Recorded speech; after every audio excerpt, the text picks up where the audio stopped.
আওয়াজ নাই। তৃতীয়বার সাহাবায়ে কেরাম ডাক দেয়, রে তালহা,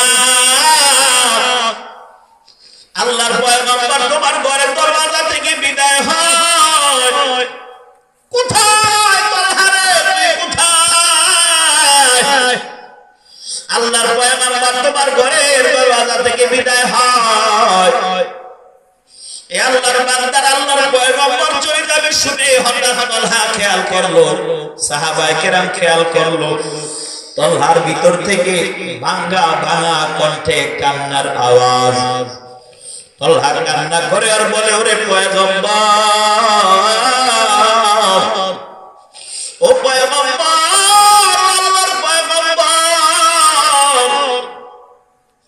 আমি আপনার সামনে আসতে পারবো না। বলে, কেন রে তালহা, কেন পারবা না?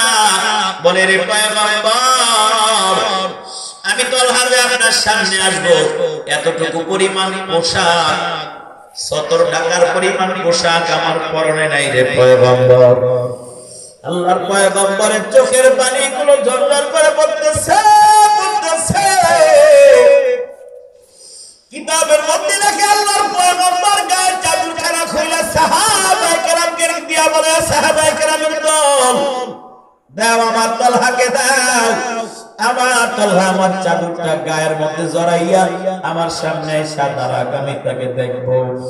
আল্লাহর পয়গম্বরের চাদর পাইয়া সাহাবী তালহা গায়ের মধ্যে জড়াইয়া আল্লাহর পয়গম্বরের সামনে হাজির হয়ে যায়। তালহা কান্দে,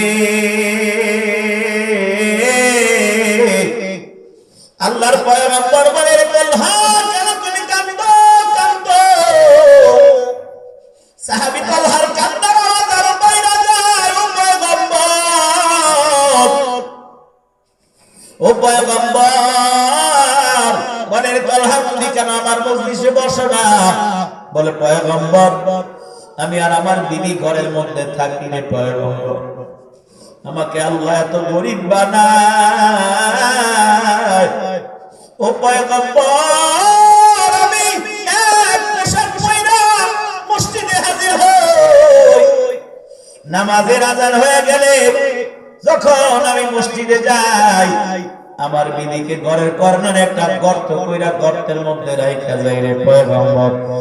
আমার আর আমার বিবি একটা মাত্র পোশাক, দুইজনে ভাগাভাগি করে পোশাকটা পরি। এ আল্লাহর বান্দার আল্লাহ রাব্বুল আলামিন কোরআন কারীমের মধ্যে বলেন, নিসাউকুম হারসুন লাকুম ফাতু হারসাকুম আন্না শিকতুম। নিসাউকুম হারসুন লাকুম, এ আল্লাহর বান্দারা, আল্লাহ বলে তোমাদের বিবিরা হলো তোমাদের গায়ের পোশাক।